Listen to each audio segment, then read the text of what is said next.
Hello students, आज atomic structure unit में जो पार्ट हम डिस्कस करने जा रहे हैं, पहली जो चीज़ आप पढ़ेंगे वो है dual behaviour of matter. Dual behaviour of matter, वैसे पहले भी एक बार मैं इस चीज़ को बता चुका हूँ, वापस से रिपीट करते हैं इसको आज, कि कोई मैटर या कोई particle wave like characteristics show कर सकता है या नहीं, ये बात हो रही है। और इसके लिए हमें बात करना है डी ब्रॉगली रिलेशनशिप की। क्या बताया हुआ है डी ब्रॉगली ने, चलिए उसकी बात करते हैं। डी ब्रॉगली ने एक बहुत ही सिंपल सा कंसेप्ट दिया। उन्होंने कहा according to Planck's equation, according to Planck's equation E is equal to h nu, and according to Einstein equation E is equal to mc square। Compare कर दें हम तो h nu is equal to mc square, और हम जानते हैं कि nu is equal to c by lambda, तो h c by lambda is equal to mc square. So lambda will be what? Lambda will be h upon mc. What is c? c is speed of light, और velocity भी बोलते हैं हम, chemistry में तो दोनों चीज चल जाती हैं। तो जब आप माइक्रोस्कोपिक पार्टिकल की बात करते हैं, फॉर माइक्रोस्कोपिक पार्टिकल्स, जब आप माइक्रोस्कोपिक पार्टिकल्स की बात करते हैं तो माइक्रोस्कोपिक पार्टिकल्स की वेलोसिटी स्पीड ऑफ लाइट के इक्वल होती है। Means v is equal to c। c को यहाँ पर v से रिप्लेस यदि कर देता हूँ तो lambda is equal to h upon mv। ये एक रिलेशन मेरे पास बनता है और इसे कहा जाता है de Broglie relationship. Lambda is equal to h upon m v, ये कहलाता है de Broglie relationship. M v mass into velocity, और मास इंटू वेलोसिटी क्या लिखा जा सकता है? मोमेंटम।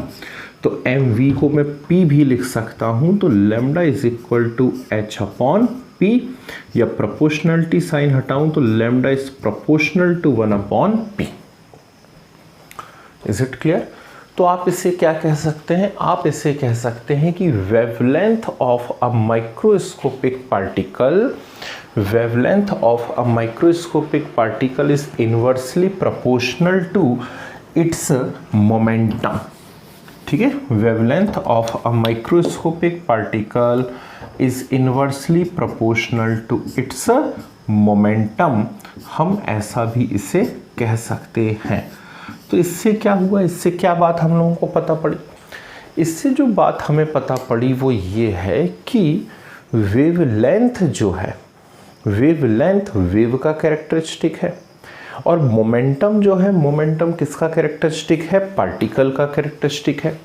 तो यहाँ पे ये वेव और पार्टिकल दोनों के कैरेक्टरिस्टिक को शो कर रहा है, और वेव और पार्टिकल दोनों के कैरेक्टरिस्टिक को शो कर रहा है, मतलब क्या बता रहा है? Dual behaviour.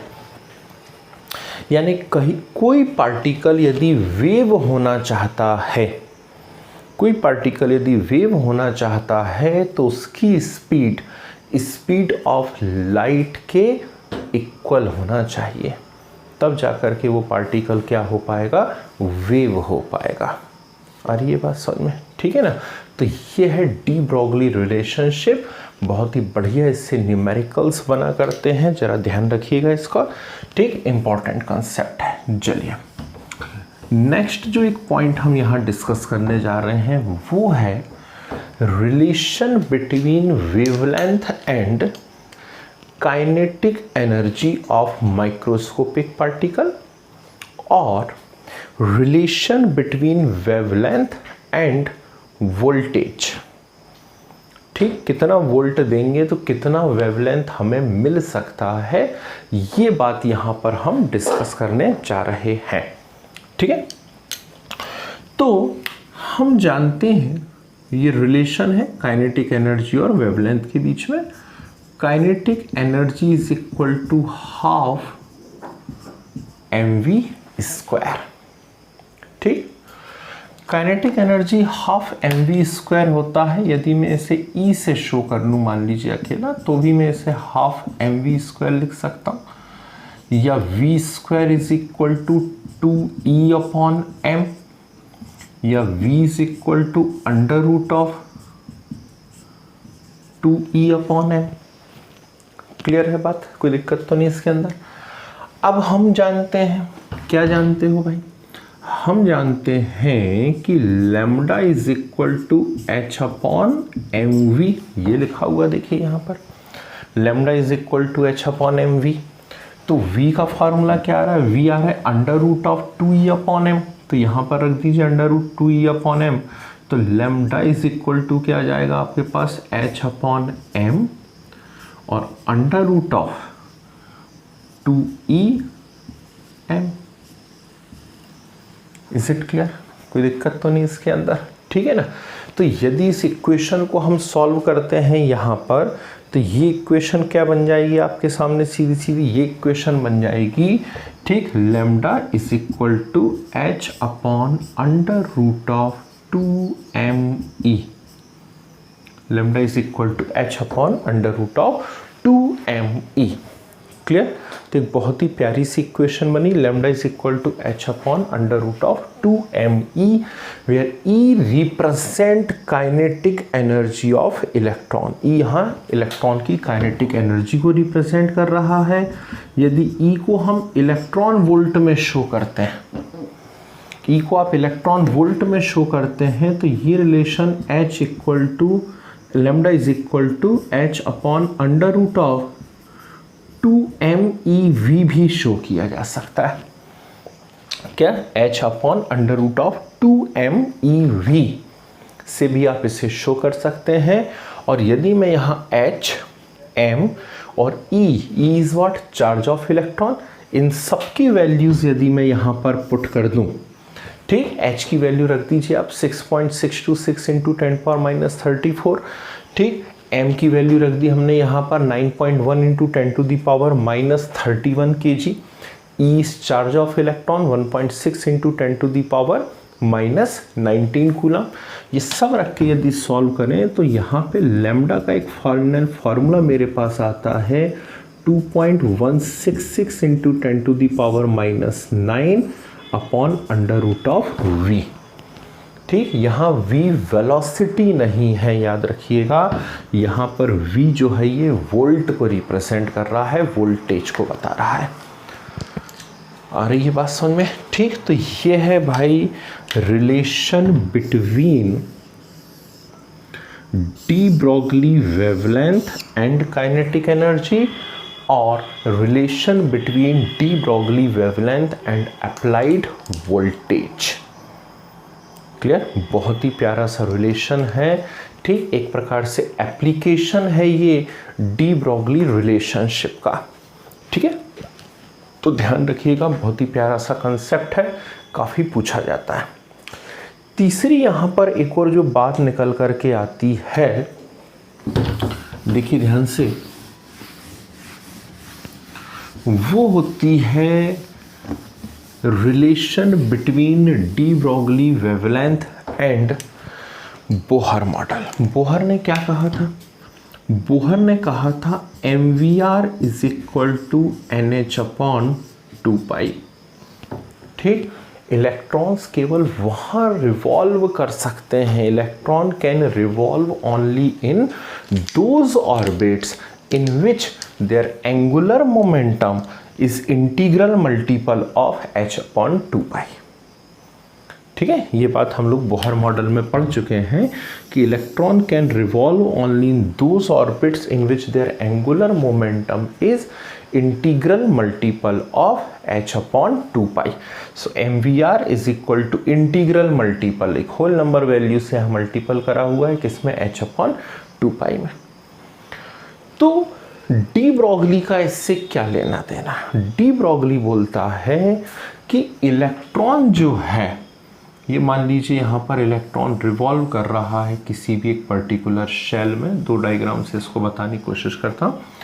तो इलेक्ट्रॉन यदि पार्टिकल भी है ना, इलेक्ट्रॉन तो खैर पार्टिकल ही है, इलेक्ट्रॉन यदि वेव भी है तो वेव उसकी जो है हमेशा कैसी होगी, इन फेज होगी।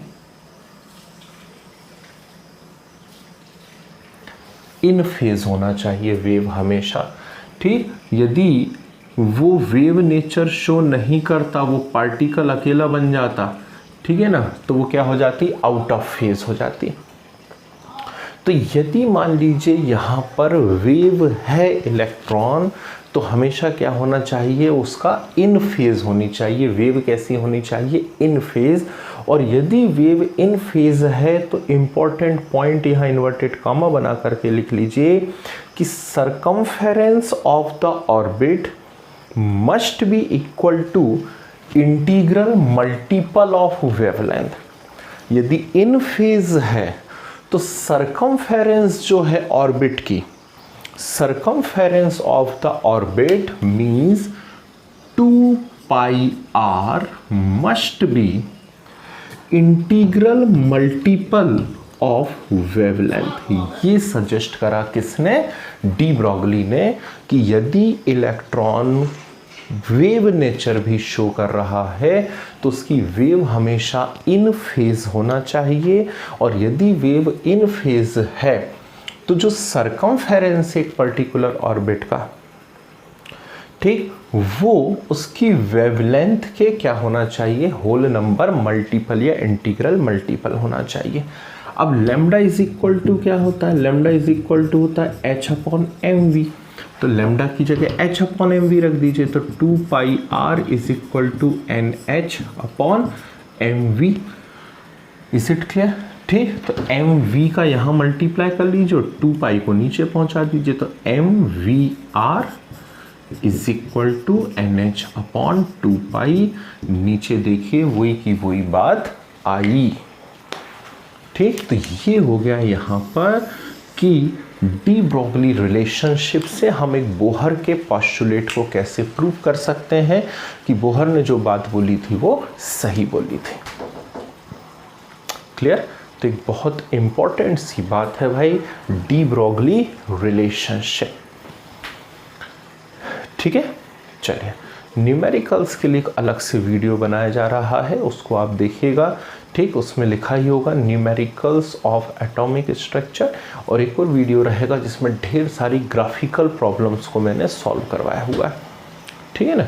तो वो वीडियो अलग से आप स्टडी करिए, क्योंकि बिना न्यूमेरिकल के तो फिजिकल केमिस्ट्री होती नहीं है भाई, है ना। न्यूमेरिकल्स तो हमें करना ही पड़ेंगे, और बहुत अच्छी अच्छी प्रॉब्लम्स न्यूमेरिकल की मैंने करवाई हुई हैं वहाँ पर उस वीडियो में, ठीक। सर्च करिए, वीडियो आपको मिल जाएगा, उसको देखिए और आगे बढ़िए, ठीक है।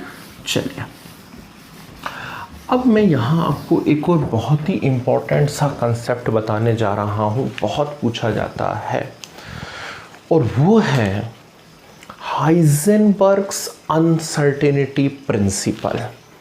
जबरदस्त प्रिंसिपल है भाई, बहुत प्यारी चीज़ है। और जब हम ऑर्बिट और ऑर्बिटल में डिफरेंस देखते हैं, ठीक, और जब हम बोहर मॉडल के ड्रॉबैक्स देखते हैं, तो भी हमें पता पड़ता है कि Bohr model is not accordance with Heisenberg uncertainty principle.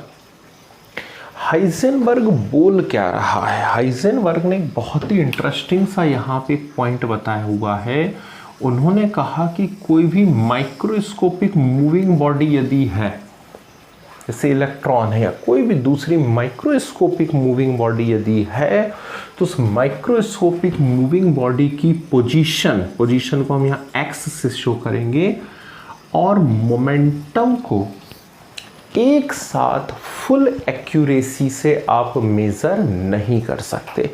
Statement क्या है, it is not possible to measure both the position and momentum of a moving microscopic particle simultaneously with full accuracy। it is not possible to measure both the position and momentum of a moving microscopic particle simultaneously with full accuracy। मतलब एक साथ निकाल तो लोगे आप, momentum भी निकाल लोगे और पोजीशन भी निकाल लोगे, लेकिन उसमें एक्यूरेसी होने के चांसेस बहुत कम हैं। ठीक, मतलब पोजीशन में भी अनसर्टेनिटी रहती है, तो अनसर्टेनिटी के लिए यहाँ पे डेल साइन यूज करा, मोमेंटम में भी अनसर्टेनिटी रहती है, उसका भी डेल साइन यूज करा। और एक बहुत प्यारा सा फार्मूला उन्होंने इंट्रोड्यूस करा हुआ है जिसे हाइजेनबर्ग रिलेशनशिप कहा जाता है, that is del x into del p is greater than और equal to h upon 4 pi. Formula note कर लीजिए, del x dot del p is greater than और equal to h upon 4 pi. It is mathematical expression of Heisenberg's principle, that is product of uncertainty in position and uncertainty in momentum is always greater than or equal to h upon 4 pi. ठीक, position और momentum की uncertainty का यदि product करोगे तो वो हमेशा h upon 4 पाई से ग्रेटर होगा या उसके इक्वल होगा। ध्यान रखिएगा, ये मैथमेटिकल फॉर्मूलेशन है किसका, हाइजेनबर्ग प्रिंसिपल का। और P मोमेंटम है, मोमेंटम क्या है, मास इनटू वेलोसिटी। तो मास इनटू वेलोसिटी को हम कैसा लिख सकते हैं यहाँ पर, del x dot m del v greater than और equal to h upon 4 pi. ठीक है, वेलोसिटी में अनसर्टेनिटी हो सकती है, ठीक है ना, मास में अनसर्टेनिटी नहीं है, वेलोसिटी में अनसर्टेनिटी हो सकती है। तो del x dot m del v greater than और equal to h upon 4 pi. इसको डेल एम वी या डेल एम डेल वी नहीं लिखना है, याद रखना डेल पी को एम डेल वी आपको शो करना है यहाँ पर, ठीक है ना। अब कुल मिलाकर के बात क्वेश्चंस को करने की होती है। दो टाइप से क्वेश्चंस आते हैं। पहला क्वेश्चन होता है थ्योरेटिकल, जिसमें हाइजेनबर्ग अनसर्टेनिटी प्रिंसिपल को पूछा जाता है या उसका मैथमेटिकल फॉर्मूलेशन पूछा जाता है। और दूसरी जो बात यहाँ पर निकल करके आती है वो होती है न्यूमेरिकल्स। मीन्स हमें अनसर्टेनिटी इन पोजीशन दे देगा, कहेगा अनसर्टेनिटी इन मोमेंटम कैलकुलेट कर लो, या हमें अनसर्टेनिटी इन पोजीशन या अनसर्टेनिटी इन वेलोसिटी दे देगा तो कहेगा अनसर्टेनिटी इन पोजीशन कैलकुलेट कर लो। कैसे करेंगे, एक बहुत ही प्यारी सी ट्रिक बताता हूं जिससे आप विद इन 10 सेकेंड उस न्यूमेरिकल को सॉल्व कर सकते हैं। ट्रिक क्या है यहाँ, इसकी फर्स्ट ट्रिक, यदि मान लीजिए आपको अनसर्टेनिटी इन पोजीशन दी हुई है और अनसर्टेनिटी इन मोमेंटम कैलकुलेट करने का बोला, तो मुझे h अपॉन 4 पाई पहले से मालूम होना चाहिए कितना होता है। तो h अपॉन 4 पाई, h की वैल्यू आप पुट कर देंगे 6.626 इंटू 10⁻34 और 4 पाई की वैल्यू रख देंगे और इसे सॉल्व कर लेंगे 0.527 इंटू 10⁻34। ठीक, तो ये वैल्यू मुझे डायरेक्ट याद हो गई, h अपॉन 4 पाई की वैल्यू है 0.527 इंटू 10⁻34। सेकंड, यहाँ पर यदि मान लीजिए मुझे अनसर्टेनिटी इन पोजीशन दी है और अनसर्टेनिटी इन वेलोसिटी निकालने को बोलता है, या फिर मान लीजिए मुझे अनसर्टेनिटी इन वेलोसिटी दी हुई है, अनसर्टेनिटी इन पोजीशन निकालने को बोलता है। ठीक, तो कुल मिलाकर के मुझे m का यूज़ करना पड़ेगा, मींस मास का यूज़ करना पड़ेगा। और यदि इलेक्ट्रॉन के बारे में बात हो रही है तो ही इस ट्रिक को लगाइएगा। मास ऑफ इलेक्ट्रॉन यहाँ पुट करके हम इसे सॉल्व कर लें पूरा का पूरा, तो ये आएगा 0.579 इंटू 10⁻⁻⁴। 0.579 इंटू 10⁻⁻⁴। क्लियर। अब कैसे करते हैं, चलिए फर्स्ट न्यूमेरिकल यदि आप लोग लिखें मेरे साथ साथ तो हम उसे सॉल्व करने की कोशिश करते हैं। ठीक, फर्स्ट क्वेश्चन है the uncertainty in position of electron, the uncertainty in position of electron is found to be 100 picometre the uncertainty in position of electron is found to be 100 picometre, calculate uncertainty in its momentum. ठीक, अब uncertainty in position दी हुई है, मतलब del x दिया हुआ है मुझे कितना 100 पिकोमीटर दिया हुआ है, और मुझसे कहा गया है अनसर्टेनिटी इन मोमेंटम निकाल लीजिए। ठीक, मतलब मुझे डेल पी निकालना है, तो del p is equal to क्या हो जाएगा h/4 डेल एक्स। ठीक, और मैं पहले से जानता हूँ h/4 की वैल्यू है 0.527 × 10⁻34, और डेल x यानी ये हो जाएगा 100 × 10⁻12। Is it clear? ठीक, उठा करके सॉल्व कर दीजिए, आंसर आ गया आपका डेल पी। ठीक है, आंसर क्या आ गया यहाँ पर? डेल पी आ गया। ठीक, मान लीजिए सेम क्वेश्चन में रिपीट करता, मैं आपसे कहता the uncertainty in position of electron is 200 angstrom. The uncertainty in position of electron is 200 angstrom, then calculate uncertainty in its velocity. अब अनसर्टेनिटी इन पोजीशन कितनी दी हुई है? मैंने आपको 200 एंगस्ट्रॉम दी हुई है। ठीक, और आपसे कहा गया है इसकी वेलोसिटी में अनसर्टेनिटी बताइए। तो वेलोसिटी में uncertainty means del v will be h/4πm del x. बोलो हाँ। ठीक, ये हो जाएगा h/4πm डेल एक्स, और मैं पहले से जानता हूँ h/4πm का वैल्यू कितना होता है? h/4πm का वैल्यू होता है 0.579 × 10⁻⁴ divided by del x, that is 200 × 10⁻⁻10। Is it clear? कितना आसान हो गया ना अब सब कुछ, है ना? सीधे सीधे उठा के वैल्यू रखिए, आंसर आ रहा है आपका, है ना? नेक्स्ट क्वेश्चन थोड़ा सा एक इंपॉर्टेंट करके लिखते हैं, चलिए लिखिए। An electron moving with speed of light, an electron moving with speed of light with uncertainty 0.02%, uncertainty 0.02%, calculate uncertainty in its position, calculate uncertainty in its position। तो स्पीड ऑफ लाइट से move कर रहा है, आपको क्या दिया हुआ है? उसकी स्पीड जो है वो है 3 × 10⁸ मीटर पर सेकेंड, लेकिन उसमें जो अनसर्टेनिटी है वो कितनी है? 0.02% है, और हमसे कह रहा है कि क्या कैलकुलेट करिए? अनसर्टेनिटी इन पोजीशन कैलकुलेट कीजिए। तो आप क्या करेंगे? कुछ नहीं, सबसे पहले तो डेल वी निकाल लेंगे, मतलब 3 × 10⁸ का 0.02% निकालिए। कैसे निकाला जाता है? तो डेल वी इक्वल टू किसी का भी जितना परसेंट निकालना हो उतने से उसको मल्टीप्लाई कर दीजिए और 100 से डिवाइड कर दीजिए। ये सिंपल सा तरीका होता है।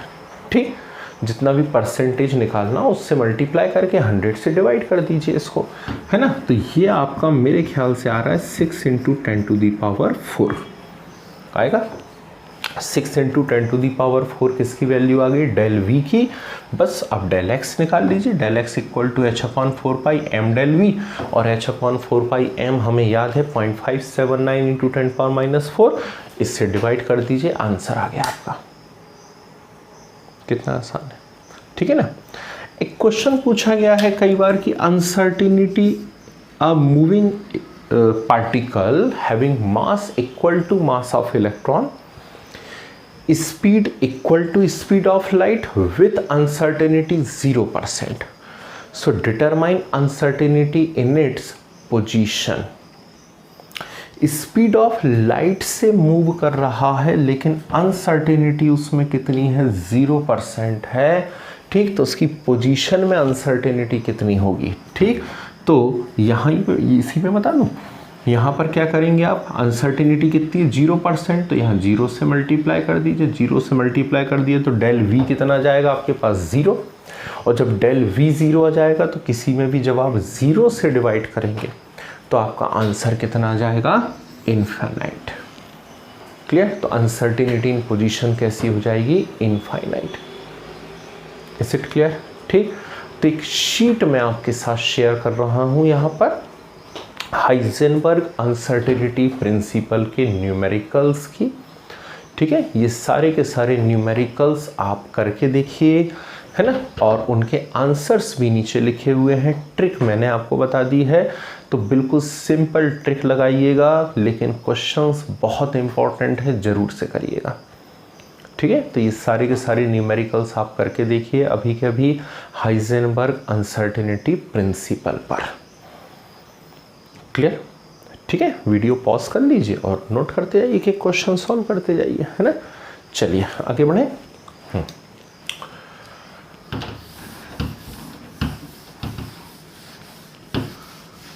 नेक्स्ट जो कंसेप्ट हम यहाँ डिस्कस करने जा रहे हैं वो है shape of orbitals. Shape of orbitals में सबसे पहले आपको पढ़ना है शेप ऑफ एस ऑर्बिटल। ठीक, ये मैं आपको पहले भी बता चुका हूं कि एस ऑर्बिटल की जब आप बात करते हैं तो एस ऑर्बिटल के लिए L means azimuthal quantum number की वैल्यू कितनी होती है, 0। और एजीमुथल क्वांटम नंबर की वैल्यू यदि 0 है तो एम भी कितना होगा इसका, 0। मैग्नेटिक क्वांटम नंबर भी 0 होगी, और मैग्नेटिक क्वांटम नंबर 0 है मतलब एक सिंगल वैल्यू है, 0 अपने आप में एक सिंगल वैल्यू है।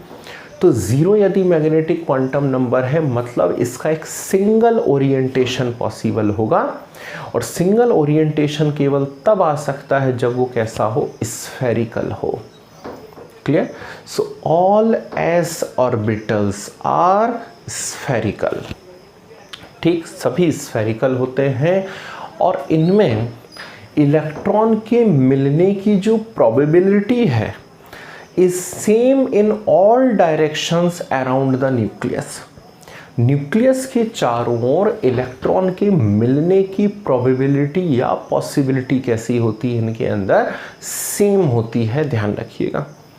ठीक, तो ये एक बहुत ही सिंपल सा कंसेप्ट होता है।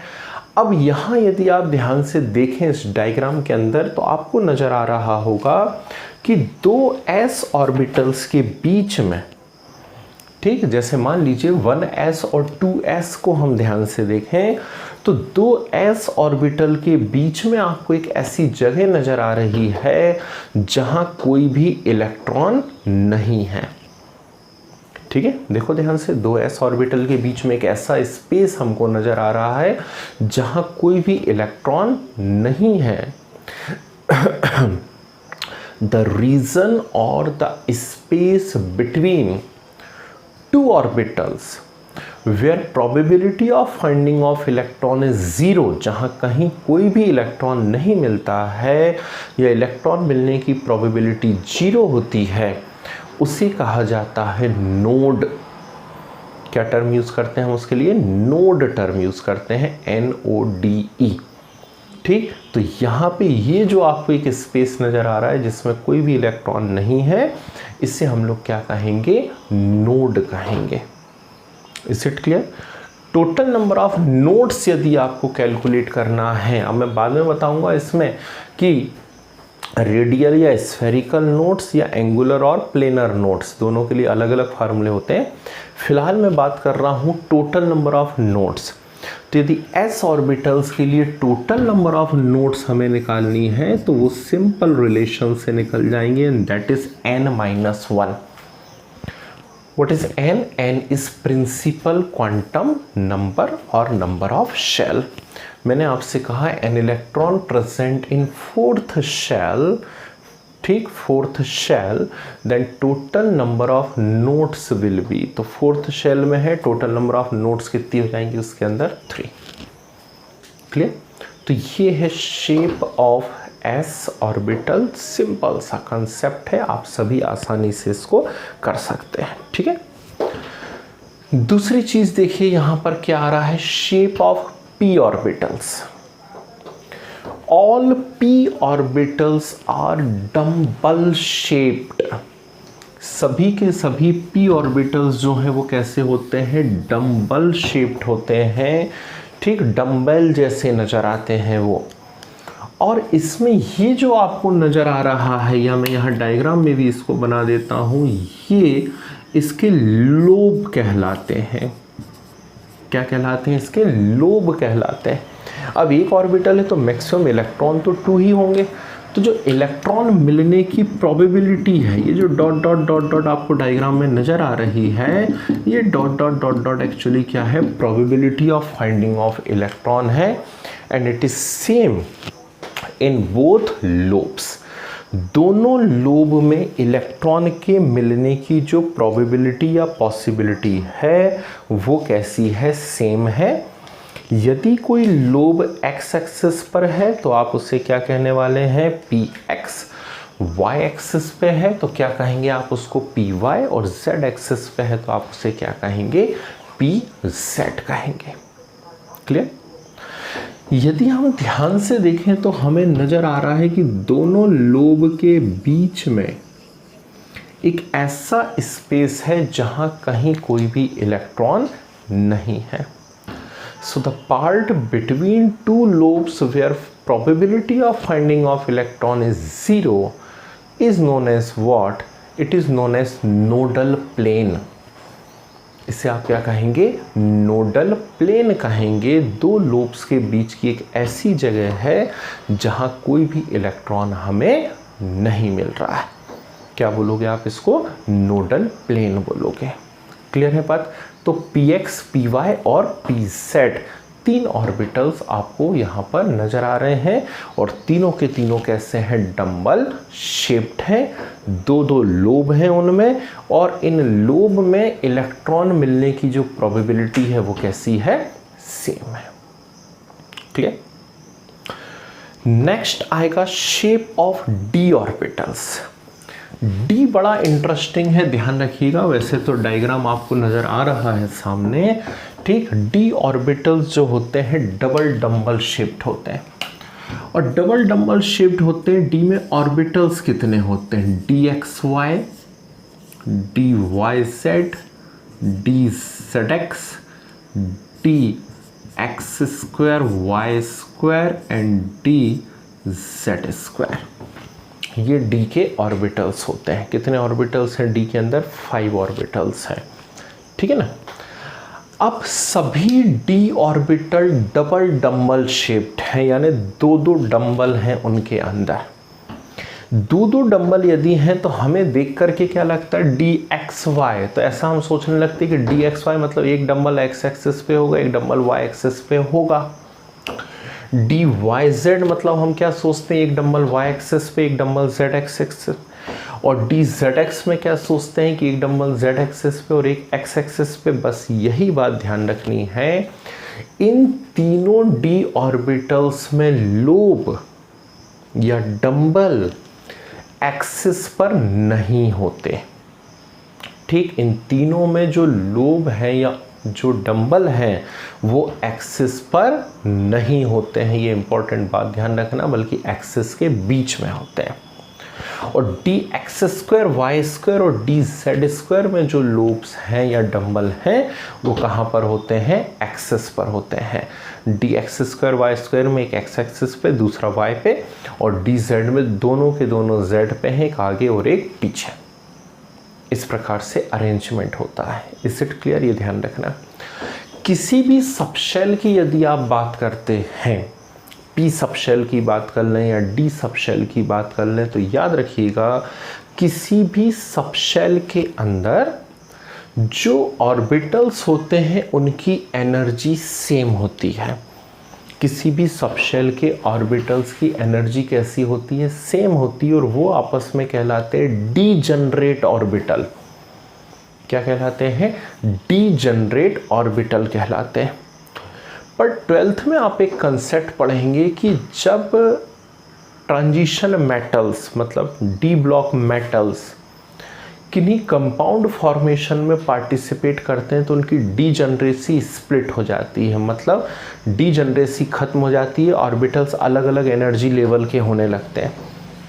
और जब ऑर्बिटल्स अलग अलग एनर्जी लेवल के होते हैं तो ये 3 ऑर्बिटल्स dxy, dyz और dzx जिनमें लोब एक्सिस पे नहीं है, ये 3 अलग हो जाते हैं और dx² y² और dz² जिनमें लोब एक्सिस पर हैं, ये दोनों अलग हो जाते हैं।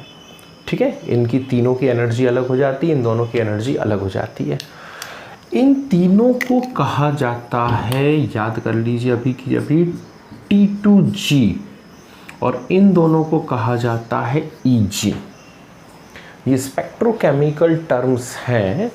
ठीक, तो आपको ऐसे फुल फॉर्म ऐसे नहीं याद रखना है कि T का कोई मतलब 2 का कुछ, G का कुछ, इसको ऐसे याद रखना है, ट्रिपली डीजनरेटेड ऑर्बिटल्स। ठीक, क्या कहा जाता है इनको? ट्रिपली डीजनरेटेड ऑर्बिटल्स, एक बहुत ही इंपॉर्टेंट टर्म है। और ट्रिपली डीजनरेटेड ऑर्बिटल में कौन कौन आते हैं? dxy, dyz और dzx। फिर इन्हें क्या कहा जाता है? EG को कहा जाता है doubly degenerated orbital. 2 orbital with same energy, doubly मतलब 2 और डीजनरेटेड मतलब सेम एनर्जी वाले। तो EG का फुल फॉर्म है डबली डीजनरेटेड ऑर्बिटल और इसमें कौन कौन आते हैं? dx² y² और dz²। Is it clear? तो ये बड़ा ही एक इंटरेस्टिंग सा कंसेप्ट मैंने आपको बता दिया, कृपया करके इसको ध्यान रखिएगा। ठीक है ना। अब इसमें एक और बात याद रखो कि जो ये डॉट डॉट डॉट से हम रिप्रेजेंट करते हैं, ये इलेक्ट्रॉन क्लाउड होते हैं। तो dz² की जब आप बात करते हैं तो dz² में जो इलेक्ट्रॉन क्लाउड होता है वो डोनट शेप्ड होता है। डोनट समझते हो ना? तो dz² में जो इलेक्ट्रॉन क्लाउड है वो डोनट शेप माना जाता है, जबकि बाकी चारों में जो इलेक्ट्रॉन शेप है, इलेक्ट्रॉन का जो क्लाउड है, वो क्लोवर लीफ शेप माना जाता है। कैसा? Clover leaf shape. तो ये बहुत ही प्यारा ऑब्जेक्टिव का क्वेश्चन आपके लिए बन सकता है कि किसमें डोनट शेप्ड होता है और किसमें क्लोवर लीफ होता है। तो ये 1, 2, 3 एंड 4 में क्लोवर लीफ है, जबकि dz² को कैसा माना जाएगा? Donut shaped. क्लियर? नोट कर लीजिए, एक बहुत ही प्यारी सी इंफॉर्मेशन है आप सभी के लिए। क्लियर है बात? ठीक, चलिए आखिरी बात जो यहाँ पर निकल करके आती है वो होती है नोट्स। नोट्स में मैं आपको बार बार बता रहा हूँ कि ऐसा स्पेस है, ऐसा रीजन, ऐसा जोन है जहाँ इलेक्ट्रॉन के मिलने की पॉसिबिलिटी 0 है। तो हमसे 2 बातें पूछी जाती है। हमसे पूछा जाता है रेडियल या स्फेरिकल नोट या प्लेनर और एंगुलर नोट। तो यदि पहली बात हमसे यहाँ पर पूछता है टोटल नंबर ऑफ स्फेरिकल और radial notes, total number of spherical और रेडियल नोट्स यदि आपसे पूछा गया है तो आप ट्रिक लगाएंगे n-l-1। Total number of spherical और रेडियल नोट्स यदि पूछा गया है तो ट्रिक लगेगी n-l-1। और यदि मुझसे वहां पे पूछा गया है टोटल नंबर ऑफ प्लेनर और एंगुलर नोट्स, तो टोटल नंबर ऑफ प्लेनर और एंगुलर नोट्स पूछा गया है तो वहां पे ट्रिक क्या लगेगी? सीधे L, एजीमुथल क्वांटम नंबर के इक्वल होती है। ठीक, और तीसरी बात यहां पूछी जाती है टोटल नंबर ऑफ नोट्स। अब टोटल नंबर ऑफ नोट्स यदि पूछा गया है तो n-l-1 प्लस L। ठीक, तो फाइनल रिलेशन क्या आ जाएगा? n-1। क्लियर? जैसे एक एग्जाम्पल बताता हूं। एग्जाम्पल फर्स्ट, मुझसे कहा गया 4s में total number of spherical radial nodes बताइए, टोटल नंबर ऑफ प्लेनर और एंगुलर नोड्स बताइए और टोटल नंबर ऑफ नोड्स बताइए 4s के लिए। तो 4s के लिए तो n इज इक्वल टू कितना हो गया है 4 और l इक्वल टू कितना होगा 0। बस उठा करके वहाँ पे टिक लगा दीजिए आपकी। तो प्लेनर या एंगुलर नोड नहीं होगी 4s में क्योंकि l 0 है, ठीक। और टोटल नंबर ऑफ नोड्स कितनी आ जाएंगी 3। पर मान लीजिए यहाँ पर मैं आपको क्वेश्चन दे देता 3p। अब 3p यदि दे देता तो आपको तुरंत समझ में आएगा 3p के लिए n इज इक्वल टू कितना है 3 और l इज इक्वल टू कितना है 1, ठीक। तो 3 - 1 - 1, ठीक। इससे आपको मिल जाएगी रेडियल और स्फेरिकल नोड। और l इक्वल टू 1 है तो प्लेनर या एंगुलर नोड भी कितना हो गया 1। और total number of node n - 1 यानी 3 - 1 तो कितना आ जाएगा 2। इसमें से एक रहेगी उसमें स्फेरिकल नोड और दूसरी रहेगी प्लेनर नोड। क्लियर है बात, ठीक। तो ये हुआ भाई आपका एटॉमिक स्ट्रक्चर, उसकी कंप्लीट थ्योरी हम लोगों ने प्रैक्टिस कर ली है। अगले 2 से 3 वीडियोस जरूर देखिएगा, इसमें मैं ढेर सारे न्यूमेरिकल्स और ग्राफ की प्रैक्टिस करवा रहा हूँ। Is it clear? Thank you.